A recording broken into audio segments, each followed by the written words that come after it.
Hello students, चलिए start करते हैं हम लोग रोटेशन का second part moment of inertia, जो कि हमारी सीरीज चल रही है। तो मोमेंट ऑफ इनर्शिया में मैंने फर्स्ट पार्ट वीडियो अपलोड कर दिया हुआ है, आप उसको हमारे चैनल पे जाकर देख सकते हैं।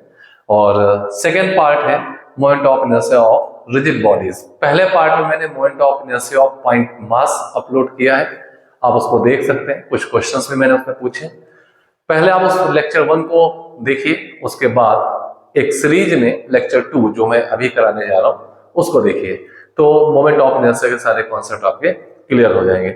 मैं वन शॉट एक रिव्यू ले लेता हूं लास्ट क्लास में मैंने क्या क्या इसमें कराया था लास्ट वीडियो में। चलिए स्टार्ट करते हैं। जैसा कि आप ये देख पा रहे हैं, ये हमारा लेक्चर 1 था जिसमें मैंने मोमेंट ऑफ इनर्शिया क्या होता है उसके बारे में बताया था। पॉइंट मास के मोमेंट ऑफ इनर्शिया कराए थे, कुछ एग्जांपल थे, कुछ क्वेश्चन सॉल्व किए थे मैंने यहाँ पर। तो पॉइंट मास के मोमेंट ऑफ इनर्शिया कंप्लीट हो गए थे। ठीक है, ये कुछ क्वेश्चन दिए थे, इसके आंसर्स आपको रिप्लाई करने। और अभी हम शुरू करने जा रहे हैं moment of inertia of rigid bodies. ठीक है, तो रिजिड बॉडीज क्या है? जैसे कुछ रिजिड बॉडीज के आप एग्जांपल जानते हैं, स्फीयर हो गया, सिलेंडर है, रॉड है, यानी कि जिनका अपना शेप एंड साइज होता है। रिंग हो गया, डिस्क हो गई, तो जिनका अपना शेप एंड साइज होता है, ऐसे रिजिड बॉडीज का किसी पर्टिकुलर एक्सेस के अबाउट मोमेंट ऑफ इनर्शिया कैसे कैलकुलेट किया जाए। ठीक है, तो moment of inertia of rigid bodies निकालने का फॉर्मूला है, अगर आपको ध्यान हो तो n पॉइंट मास सिस्टम का मोमेंट ऑफ इनर्शिया आप निकालते I is equal to sigma mr square, ये आपने निकाला था। अगर इसको सही तरीके से मैं लिखूं, n पार्टिकल्स थे, अगर आपके वहां पे n पार्टिकल्स थे, n पॉइंट मासेस थे, तो I को आप लिख सकते थे sigma I is equal to 1 to n mi ri square. ये एक रिप्रेजेंट करने का सिग्मा का एक तरीका होता है। इसका मतलब ये जो फंक्शन लिखा हुआ है दिस वन, इसमें एक बार I के प्लेस पर 1 रखिए तो m1 r1 स्क्वायर हो जाएगा, फिर 2 रखिए m2 r2 स्क्वायर हो जाएगा, ऐसे n तक रखिए, जितने भी टर्म्स बनेंगे उन सबका सम कर दिया जाएगा तो आपका मोमेंट ऑफ इनर्शिया आ जाएगा। यानी इसकी वैल्यू होगी m1 r1 square plus m2 r2 square plus and so on mn rn square.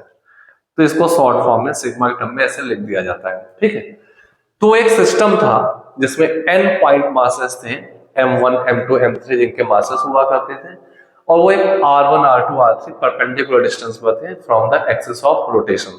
तो आपने उनका मोमेंट ऑफ इनर्शिया इस टाइप से लिख दिया था। राइट, तो हम शुरुआत करने जा रहे हैं रिजिड बॉडी का मोमेंट ऑफ इनर्शिया। कहीं ना कहीं रिजिड बॉडी भी ढेर सारे पॉइंट मासेस से मिलकर बनी होती है।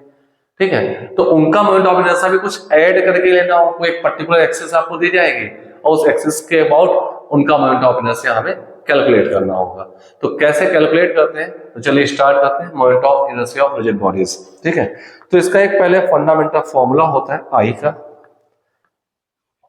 रिजिड बॉडीज के लिए। अब रिजिड बॉडीज में सारे पॉइंट का मोमेंट ऑफ इनर्शिया निकाल करके ऐड करना होता है उसमें भी, लेकिन वो ऐड करने में सिग्मा का यूज नहीं होता, इंटीग्रेशन का यूज होता है। तो I को हम लिख सकते हैं integration r square into dm, और यहां पे कुछ लिमिट्स अप्लाई होती है। अभी लिमिट्स क्या है अभी मैं यहां लिख देता हूं। आपको रिजिड बॉडी में एक स्मॉल मास सेट करना है, मास ऑफ, यहां dm जो mass of elementary part of body. Body में कोई एक छोटा सा मास आपको ले लेना है according to distribution of mass. जैसे रिंग है, डिस्क है, तो रिंग में भी एक छोटा सा पार्ट लेंगे तो एक एलिमेंट्री पार्ट उसका पॉइंट मास बनेगा। डिस्क में जो एलिमेंट्री पार्ट ले जाता है वो एक रिंग बनता है। ठीक है, तो ऐसा भी मैं आपको इंटीग्रेशन करना भी सिखाऊंगा। तो एक स्मॉल मास ले dm, mass of elementary part हो गया, और यहाँ पे जो r होती है डिस्टेंस, डिस्टेंस का मतलब perpendicular distance of dm from AOR, axis of rotation से उसी स्मॉल मास dm की जो परपेंडिकुलर डिस्टेंस होती है उसी को ही हम बोलते हैं r। अब एक छोटे से पार्ट का अगर एग्जैक्टली चेक करें तो dm एक स्मॉल मास हो गया है बॉडी का, आर हो गई उसकी परपेंडिकुलर डिस्टेंस, तो छोटे से मास का गिवन एक्सिस के अबाउट मोमेंट ऑफ इनर्शिया ये टर्म लिखा हुआ है। अगर ऐसे सारे मासेस का मोमेंट ऑफ इनर्शिया ऐड कर दिया जाए तो ऐड करने के लिए इंटीग्रेशन का यूज करते हैं और अंडर कुछ लिमिट्स बॉडी का कहां से कहां तक एक्सपेंशन है उसके अकॉर्डिंग लिमिट लगा देंगे तो हमें पूरी बॉडी का मोमेंट ऑफ इनर्शिया मिल जाएगा। तो ये मोमेंट ऑफ इनर्शिया है रिजिड बॉडीज के लिए, रिजिड बॉडीज के लिए। अब रिजिड बॉडीज का मोमेंट ऑफ इनर्शिया ये है, तो चलिए इसको हम कैलकुलेट करते हैं। कैसे करते हैं तो ये पॉइंट आपको पता होना चाहिए। अब सबसे पहले मैं एक एग्जांपल ले लेता हूं, पहला पॉइंट ले लेता हूं रॉड। एक रिजिड रॉड है, रिजिड एंड यूनिफॉर्म रॉड है, uniform rod, rigid and uniform rod है, इसका एमआई कैलकुलेट करना है। कीप इन माइंड मैंने बोला रिजिड एंड यूनिफॉर्म रॉड, जैसे ये पेन है, एक रिजिड, अगर इसके टिप के पोर्शन को इग्नोर कर दे तो यहां से मैंने पकड़ा हुआ है, टिप्स के बाद ये यूनिफॉर्म नहीं रह जाती, एक क्रॉस सेक्शन एरिया कम हो रहा है, जितना मैंने पकड़ा हुआ है टिप इग्नोर कर दे तो एक रिजिड रॉड है, यूनिफॉर्म थिकनेस है, यूनिफॉर्म मटेरियल फैला हुआ है, ठीक है। तो इसका मोमेंट ऑफ इनर्शिया निकालना है। जैसा कि मैंने अपने प्रीवियस लेक्चर में बताया था कि रॉड का मोमेंट ऑफ इनर्शिया निकालना ये स्टेटमेंट इनकम्प्लीट है, क्योंकि मोमेंट जैसे टर्म एक्सिस डिपेंडेंट होते हैं। तो आपको ये भी बताना होगा अबाउट विच एक्सिस, किस एक्सिस के अबाउट मोमेंट ऑफ इनर्शिया निकालना है। तो जैसे मैं एक एग्जांपल ले लूं, ये एक यूनिफॉर्म रॉड है और मैंने एक एक्सिस ये ले ली, एक ब्लैक कलर के पेन से एक एक्सिस ले ली। तो अगर ये एक्सिस है तो इसका मतलब है ये ब्लैक कलर की एक्सिस जो इसके अबाउट ये रॉड ऐसे रोटेट कर सकती है, दिस वन आप ऐसे देख सकते हैं, इसके अबाउट ये रोटेट कर सकती है, ठीक है। अब मैं कह सकता हूं हो सकता है एक एक्सिस में ऐसे ले लो जो रॉड के सेंटर ऑफ मास से पास हो रही हो and perpendicular to the rod, तो इसके अबाउट रॉड रोटेट करेगी इस टाइप से, क्लियर है। तो मुझे डिफाइन करना पड़ेगा अबाउट विच एक्सिस। तो मोस्ट ऑफ केसेस में आपको रिजिड बॉडीज के जो मोमेंट ऑफ इनर्शिया है about an axis passing through centre of mass ही निकालने होते हैं, और ये याद भी रखते हैं आपको। ऐसा नहीं कि हजे आप प्रूफ करते करेंगे प्रॉब्लम पे, क्योंकि इसका एप्लीकेशन होता है रोटेशन की अच्छी प्रॉब्लम है, तो डायरेक्टली आपको मोमेंट ऑफ इनर्शिया यूज करना होगा। तो इसे आपको मैं प्रूफ करके तो दिखा रहा हूं, बट आपको इसके रिजल्ट याद रखने हैं। तो आपको पर्टिकुलर सेंटर ऑफ मास के अबाउट पास होने वाली एक्सिस के अबाउट मोमेंट ऑफ इनर्शिया याद रखने होंगे। तो चलिए हम moment of inertia of rod निकालते हैं, डिफरेंट एक्सिस के अबाउट निकालते हैं। तो एज एन एग्जांपल हम कुछ सिलेक्ट कर लेते हैं। देखिएगा, सपोज मैंने एक रॉड ले ली, रॉड का मास m है, लेंथ l है, एंड a एंड b, ये कोई पॉइंट होगा, वो पॉइंट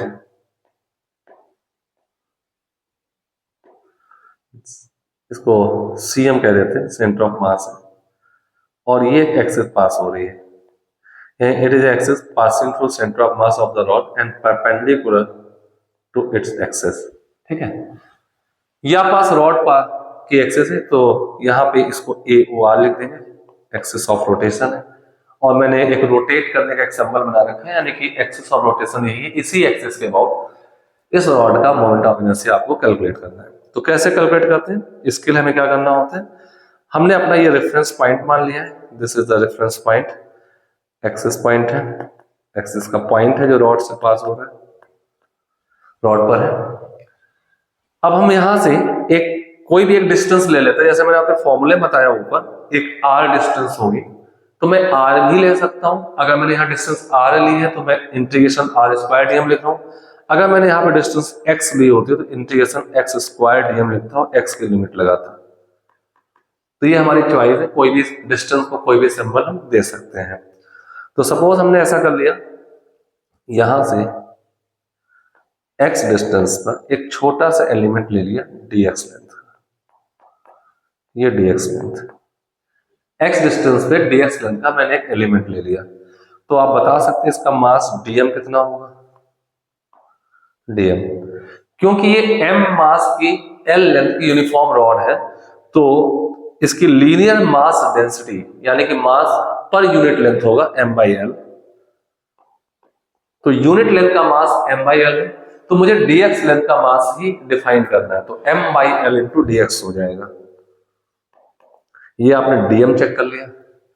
अब ध्यान से देखें, इसी एक्सिस पे अगर मैं इस डीएम को यहां ऐसे बना दूं, ये डीएम बना हुआ है और यहां से इसकी डिस्टेंस एक्स। तो अगर आपने हमारे प्रीवियस लेक्चर में पढ़ा हो, ये डीएम रखा हुआ है और उसकी एक्सिस ऑफ रोटेशन से परपेंडिकुलर डिस्टेंस एक्स है, तो इसका एक मोमेंट ऑफ इनर्शिया आ जाएगा। बताओ, एम आई ऑफ डीएम, एक एलिमेंट्री मास डीएम का मोमेंट ऑफ इनर्शिया क्या हो जाएगा, उसको एक small moment of inertia D मान लेंगे, वो हो जाएगा X square into DM. M R square formula पढ़ा था, तो एम मतलब दिस, आर स्क्वायर मतलब डिस्टेंस का स्क्वायर, एक्स स्क्वायर, ये मोमेंट ऑफ इनर्शिया आ गया। अब आप देख कर बताएं, आपने अपना ये एक्सिस का पॉइंट रेफरेंस पॉइंट है जहां से डिस्टेंस डिफाइन की है, ऐसे कितने डीएम होंगे जिनसे मिलकर के पूरी रॉड बनती है। तो ये आपका रेफरेंस पॉइंट, एक्सिस पॉइंट, इसी को मैं रेफरेंस पॉइंट कह देता हूं, रेफरेंस पॉइंट। ये आपका एक रेफरेंस पॉइंट है, इसी को मैं रेफरेंस पॉइंट कह देता हूं। तो आप बहुत देखें, रेफरेंस पॉइंट से एक्स डिस्टेंस पे आपने छोटा सा टुकड़ा लिया डीएक्स, ठीक है, तो एलिमेंट्री पार्ट है आपके पास डीएक्स। ऐसे कितने पीस होंगे, कितने डीएम होंगे जैसे मिलकर रॉड बनी हुई है। तो आप बहुत देखें, इससे आप पीछे की ओर आएंगे L/2 डिस्टेंस, और फॉरवर्ड आगे की ओर भी L/2 डिस्टेंस तक ये सारे पीसेस फैले हुए हैं। तो ये x की लिमिट आएगी -L/2 और ये x की लिमिट आएगी +L/2। तो अगर मैं इसी को इंटीग्रेट मार दूं -L/2 से +L/2 तक, इसको इंटीग्रेट कर दो, ये ऐसा दिख रहा है, तो आपके पास total moment of inertia calculate हो जाएगा। ठीक है, तो इसको सॉल्व कर लेते हैं। तो moment of inertia I integration x square, और डीएम आपके पास जो दिया हुआ है, डीएम ऊपर लिखा रखा है आपने, m/l इंटू डी एक्स। तो m/l into D x, limit -L/2 से +L/2। इसको सॉल्व कर लेते हैं। तो आई की वैल्यू आपके पास आएगी, m/l कांस्टेंट बाहर आ जाएगा, इंटीग्रेशन एक्स स्क्वायर डीएम होगा, लिमिट लगी हुई है, मैं स्टार बना देता हूँ, बार बार -L/2 +L/2 नहीं लिखता। तो आई की वैल्यू आपके पास आ जाएगी m/l, एक्स स्क्वायर का इंटीग्रेशन होगा x³/3, तो उसका 1/3 हम बाहर ले लेंगे, x³ बचा, तो x³ पहले एक बार L/2 रखेंगे, तो या मैं x³ लिख देता हूं पहले, जिससे बच्चे कंफ्यूज ना हो, जिनको इंटीग्रेशन में कोई दिक्कत है। x³ -L/2 से +L/2, this implies that I equal to m/3l, और ये L/2 का क्यूब, L/2 का क्यूब कितना हो जाएगा बेटा, L/2 का क्यूब माइनस L/2 का cube equal to I equals to m/3l, ये हो जाएगा L³/8 प्लस L³/8, क्योंकि माइनस का क्यूब माइनस होगा, माइनस एक और लगा, प्लस हो गया, equal to m/3l into L³/4 equal to, एक L से कैंसिल कर दीजिए, ml²/12। हमारे पास ये आ गया ml²/12, यानी कि इसी को मैं कह सकता हूं ICM भी कह सकता हूं, रॉड का ml²/12 आ चुका है, ICM ml²/12 आ गया है। ठीक है, तो ये हमारे पास एक फंडामेंटल प्रोसेस था रिजिड बॉडीज के मोमेंट ऑफ इनर्शिया को कैलकुलेट करने का। ठीक, तो ये जो एक्सरसाइज इसके अबाउट इसका आ चुका है, ICM कहेंगे हम इसी को, ml²/12। ठीक है, ml²/12 हो जाएगा, और ये आपको इस एक्सिस के about moment of inertia ml²/12 होता है, ये याद रखना है, हर जगह प्रूफ नहीं करेंगे। तो क्योंकि मैंने फॉर्मूला बताया, जैसे मैं एक दो क्वेश्चन से आप प्रूविंग दिखा दूंगा कि कैसे मोमेंट ऑफ इनर्शिया आए हैं, बाकी सारी बॉडीज के आपको याद ही रखने हैं, इसमें कोई डाउट नहीं है। ठीक है ना, चलिए आगे बढ़ते हैं नेक्स्ट। तो ये अगर इसी में मैं एक और चेंज कर देता, सपोज एक चेंज और करता, केस 2, मैं रॉड बनाता हूं और एक एक्सेस बदल देता हूं,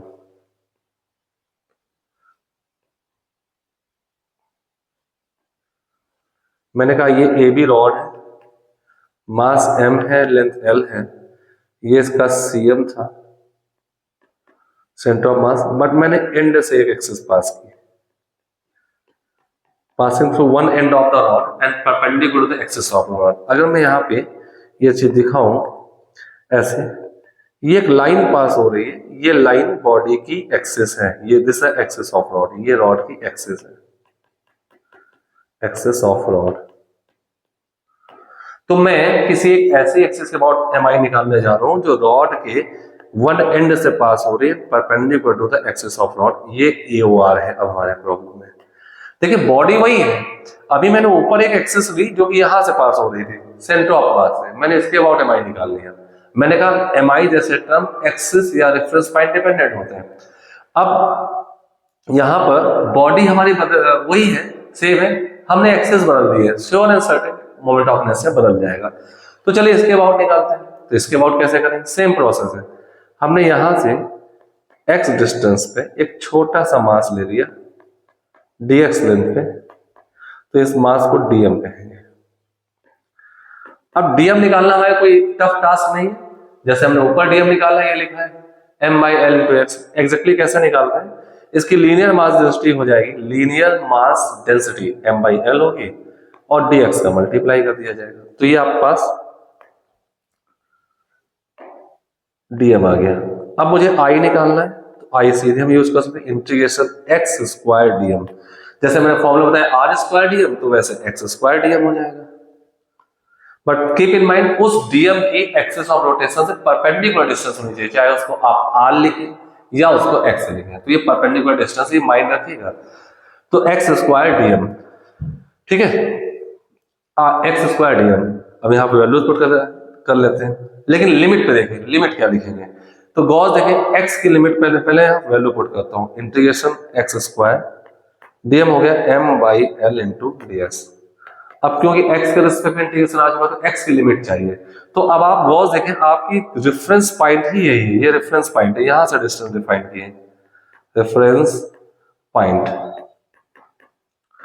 और जब यही रेफरेंस पॉइंट है, आपने डिस्टेंस यहां से डिफाइन की है, तो आपका पहला टुकड़ा x0 पे स्टार्ट होगा, first element of the rod starting with the x0 and it is expanded till the x = l, then our limits become x = 0 to x = l, then limit becomes 0 to l, m/l बाहर आ जाएगा, x² का integration हो जाएगा x³ 3, limit 0 to l, this implies that x I = आ जाएगा ml² 3। तो आप इसको कह सकते हैं moment of inertia of rod about one and है, तो about an axis passing through any one of and of the rod. क्योंकि सिमेट्रिक है तो आप A से पास कराएं, इट मींस रॉड ये आप एक्सिस पास कराएं तो भी मोमेंट ऑफ इनर्शिया वही होगा, ये पास करा रहे तो भी B के अबाउट भी तो सेम टाइप से रोटेट करेगी, तो मोमेंट ऑफ इनर्शिया सेम है। जैसे ये एक्सिस है, ठीक है, इसके अबाउट ऐसे रॉड रोटेट कर रही है A के अबाउट, ठीक है, B एक्सिस है, B के अबाउट ऐसे रोटेट कर रही है, ठीक है, moment of inertia. Axis centre था, सेंटर अबाउट ऐसे रोटेट कर रही थी, जैसे ये एक्सिस है, सेंटर अबाउट ऐसे रोटेट कर रही थी, क्लियर है, तो वो ml²12 था। इतनी बात क्लियर होगी। ध्यान दें तीनों ही एक्सिस जो थी ये रॉड की, ये मोमेंट ऑफ इनर्शिया तब निकला था जब ये दो एक्सिस जो मैंने दिखाई एंड ए से एंड बी से या सेंटर ऑफ मास से, तीनों ही रॉड के परपेंडिकुलर थी। कभी ऐसा हो जाए कि एक्सिस रॉड के परपेंडिकुलर ना हो तो कैसा हो, इसको कैसे निकालते हैं वो चेक कर लेते हैं, ठीक है। तो चलिए एक केस 3 देख लेता हूं रॉड में। केस 3, अब मैं यहां एक रॉड लेता हूं,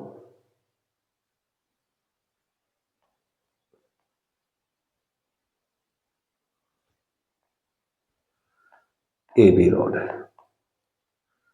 ये इसका सेंटर ऑफ मास वाला पॉइंट है, ये इसका CM है। मैं रॉड की एक्सिस दिखाऊं, this is the axis of rod,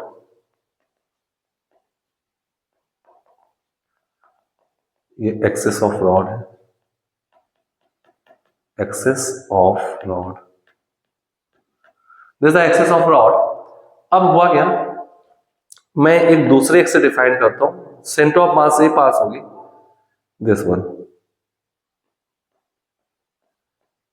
ये एक एक्सिस है, मुझे इसके अबाउट रॉड का मोमेंट ऑफ इनर्शिया चाहिए, इसके अबाउट रॉड का मोमेंट ऑफ इनर्शिया चाहिए, एक्सिस ऑफ रोटेशन है, ठीक है। और ये एक्सिस यहां से एक थीटा एंगल बना रही है, ये थीटा एंगल दिया हुआ है।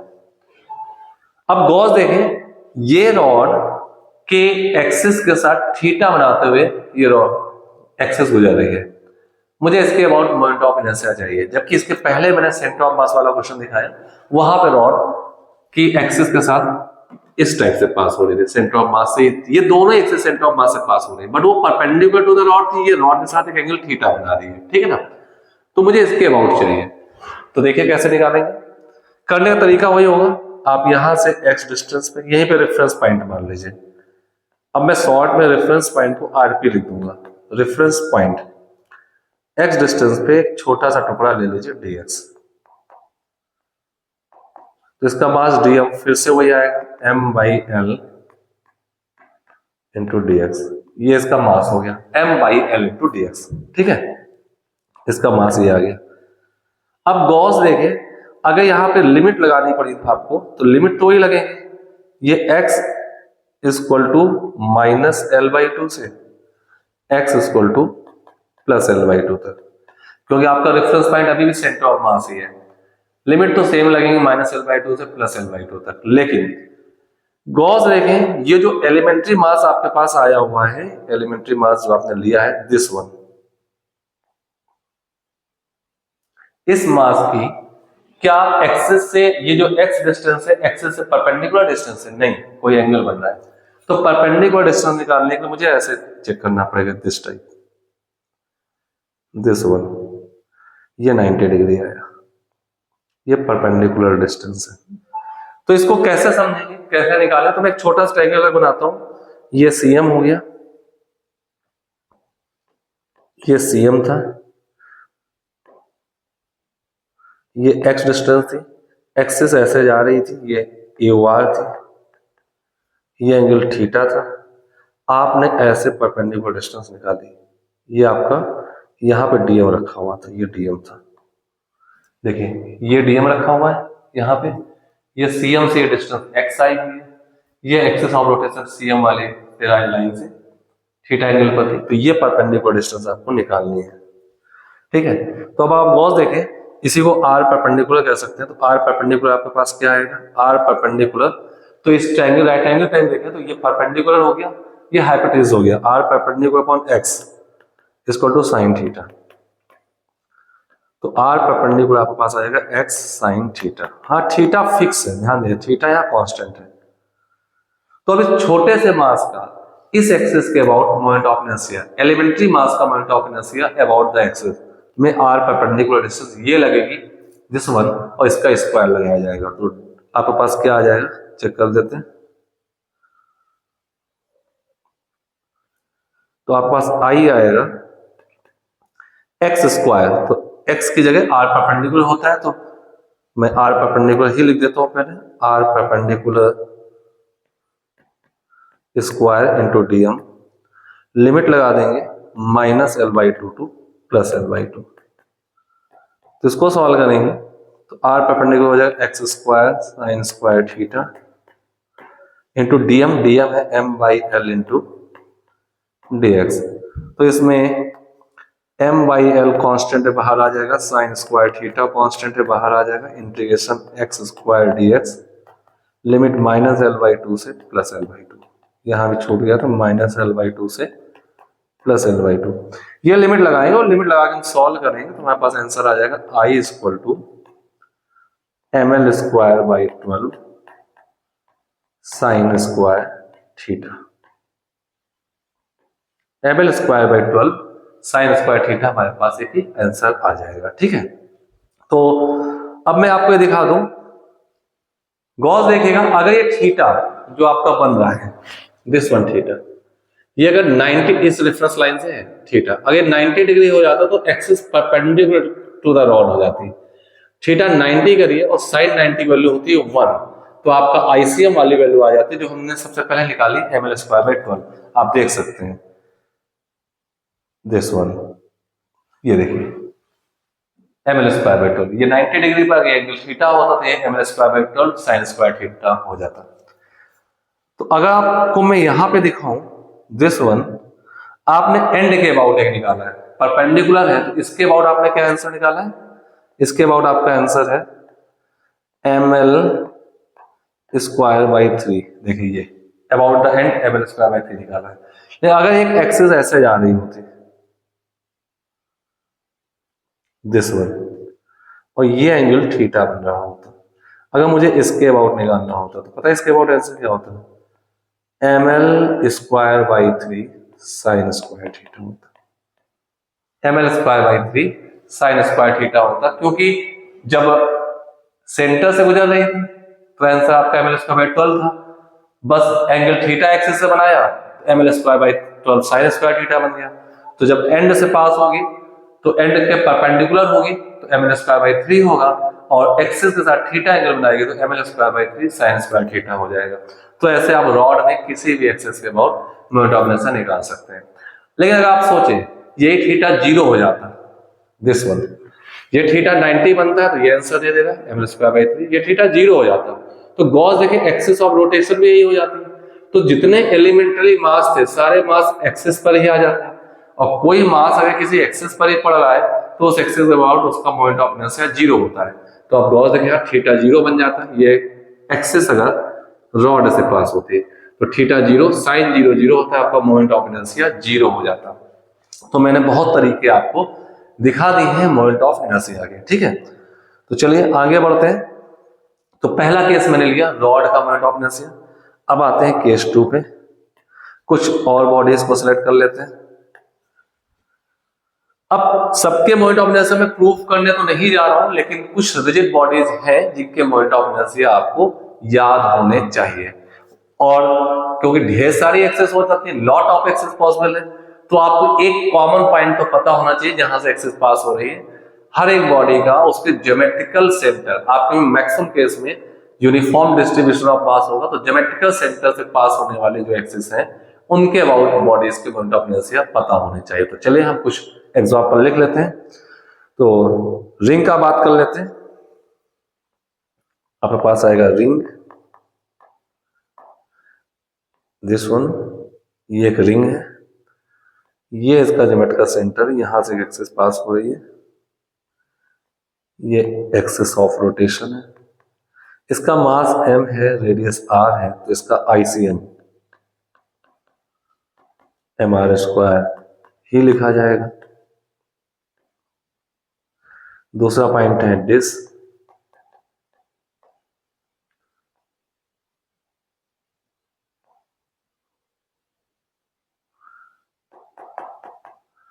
ये डिस है, मास m की,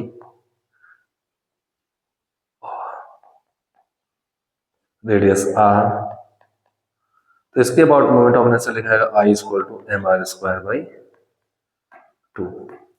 हाँ, ये कंफ्यूज मत हुई, इन्हीं को ICM भी कह सकते हैं, लेकिन हाँ आपसे सिर्फ इतना स्टेटमेंट लिखा जाए, find the moment of inertia of this which is about an axis which is passing through center of mass। तो इसमें लॉट ऑफ एक्सेस हो सकती है, तो कंफ्यूज मत होइएगा, इसमें भी कुछ आपको स्पेसिफाई करना पड़ेगा तभी आप प्रॉपर आंसर दे पाएंगे। जैसे मैंने कहा ये डिस है, इसकी एक एक्सिस है जो सेंटर ऑफ मास से गुजर रही है, ये इसका सीएम होगा, यहाँ पे सेंटर ऑफ मास, रिंग में भी यहाँ सीएम था, सेंटर ऑफ मास से उसकी एक एक्सिस गुजर रही है। अब ऐसा भी हो सकता है this is the perpendicular to the plane of disc, right, हो सकता है ये एक्सिस हो on the plane of disc, यानी जिसका डायमीटर हो जाए वो भी तो सेंटर ऑफ मास से गुजरेगा, और किसी एक प्लेट में, एक डिस में लॉट ऑफ डायमीटर हो सकते हैं ना, सेंटर ऑफ मास से ऐसे गुजर गई, तो मैंने इसके अबाउट दिखाया जो सामने दिख रही है, ठीक है। अब उसके प्लेन पर अगर ये आ जाए, आपके अंदर अगर आप देख पा रहे हैं तो ऐसे डायमीटर, ये भी डायमीटर, ये सब सेंटर ऑफ मास से गुजरेंगे, ये सब डायमीटर है, क्लियर है। तो स्पेसिफाई करना होगा, अभी के लिए आपको इसका रिजल्ट ये याद रखना है, जो डिस्क के सेंटर ऑफ मास से पास हो रहे हैं perpendicular to the plane of disc, जैसे आप देख पा रहे हैं 3D व्यू, क्लियर है। तो ये आपको याद रखना है। बाकी और जो भी सेंटर ऑफ मास एक्सिस है, उनके लिए मैं कुछ थ्योरम्स बताऊंगा अभी आपको, थ्योरम ऑफ पैरेलल एक्सिस या थ्योरम ऑफ परपेंडिकुलर एक्सिस। तो थ्योरम का यूज करके इसको निकाला जा सकता है, ठीक है। चलिए, रिंग हो गया, डिस्क हो गया। अगला पॉइंट है आपका नेक्स्ट, जैसे मैं सिलेंडर ले लेता हूं।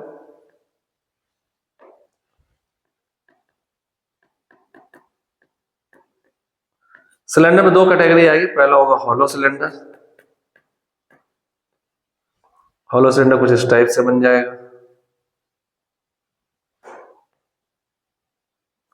इसका मास m, रेडियस r, और ये इसकी एक्सिस ऑफ रोटेशन है इसके अबाउट।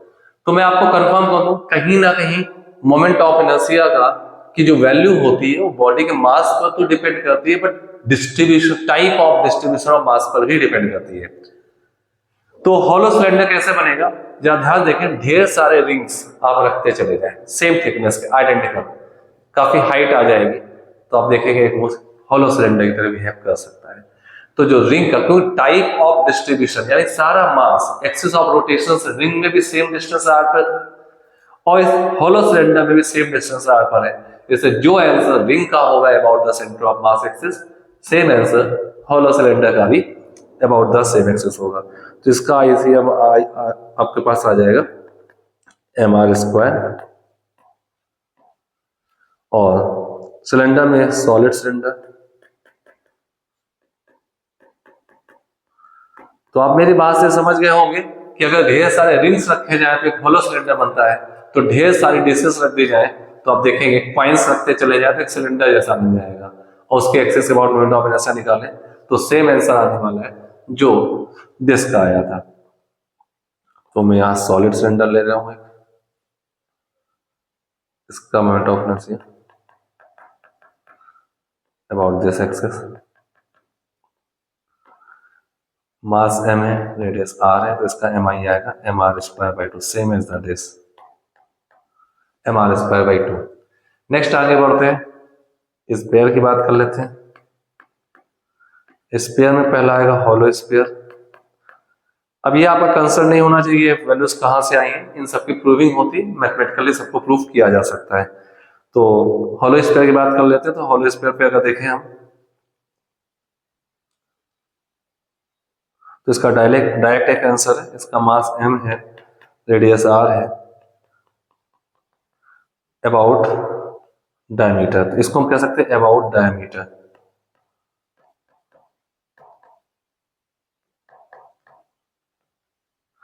डायमीटर के अबाउट। अब मैं आपको बता दूं, अभी तक हम इसके पहले ये 2D बॉडीज थी, रिंग और डिस्क, ठीक है, ये 3D बॉडी आई है, ये भी 3D बॉडी, बट स्फीयर में लॉट ऑफ डायमीटर हो, जैसे आप ये देखें, एक डायमीटर में ऐसे पास करा सकता हूं, मेरे हाथ को देखिएगा, एक में ऐसे पास कर, sub centre of mass reason है, एक में ऐसे पास करा सकता हूं, ढेर सारे। तो ये about the diameter lot of हो, जैसे ये हो गया, ये सेंटर ऑफ मास है इसका, ये भी डायमीटर हो सकता है, ये भी डायमीटर हो सकता है, सब डायमीटर हो, किसी भी के अमाउंट, सब आइडेंटिकल हो गया मामला, ठीक है। तो इसकी वैल्यू होती ICM 2/3 mr², हॉलो स्फीयर है। ऐसे सॉलिड स्फीयर आएगा, सॉलिड स्फीयर, सॉलिड स्फीयर अगर होगा आपके पास, इसका भी अबाउट द डायमीटर अगर चेक करेंगे तो डायमीटर इसमें कई हो सकते हैं, ऐसे हो सकता है, ये एक्सिस पास हो सकती है सेंटर ऑफ मास से, ये एक्सिस पास हो सकती है सेंटर ऑफ मास से, किसी के अबाउट, सब एक है, ये सारे एक्सिस ऑफ रोटेशन है। इसका मास m है, रेडियस r है, तो इसका मोमेंट ऑफ इनर्शिया भी I जो आएगा cm के अबाउट 2/5 mr² हो जाएगा, इसका ICM 2/5 mr² होगा, ठीक है। तो ये मैं मेन कोर बॉडीज के बता दे रहा हूँ, रॉड हो गया, रिंग हो गया, डिस्क हो गया, सिलेंडर बोथ हो गया, solid and hollow, sphere both हो गया, सॉलिड एंड हॉलो। अब इसके बाद आते हैं, अगला पॉइंट है एक स्क्वायर प्लेट। एक स्क्वायर प्लेट होगी, एल साइड की स्क्वायर प्लेट है और इसका मोमेंट ऑफ इनर्शिया मुझे निकालना है इसके सेंटर ऑफ मास के पास। इसका सेंटर ऑफ मास का डायगोनल का इंटरसेक्शन पॉइंट होगा ऐसे, ये axis of rotation A O R, side length L है, मास एम है, तो इसका आईसीएम जो हो जाएगा एम एल स्क्वायर बाई 6 होगा, ICM M L square by 6 होगा। एक रेक्टेंगुलर प्लेट है,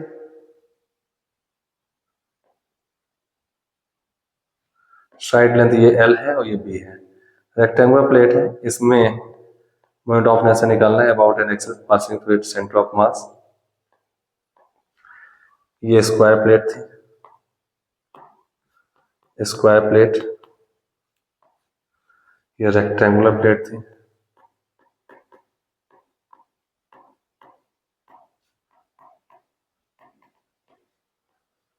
तो इसका मोमेंट ऑफ इनर्शिया आईसीएम आएगा M by 12 L square plus B square.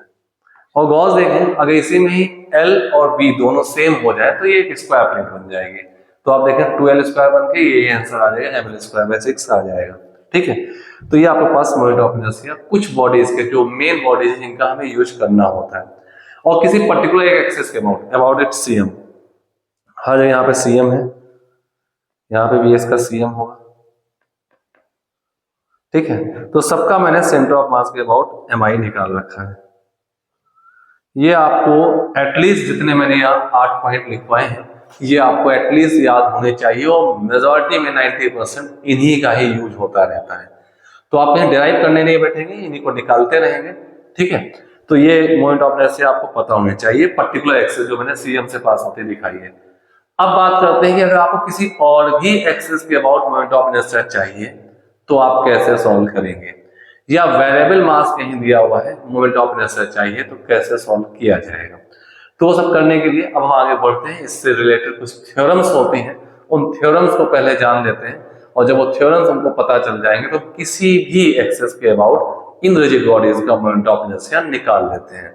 तो वो दो थ्योरम्स हमारे पास होती है, पहली है थ्योरम ऑफ पैरेलल एक्सिस और दूसरी है थ्योरम ऑफ परपेंडिकुलर एक्सिस। तो लेट्स गो, चलते हैं, स्टार्ट करते हैं theorem of parallel and perpendicular axis, और उन पर रिलेटेड ढेर सारे हम प्रॉब्लम करते हैं। ठीक है ना।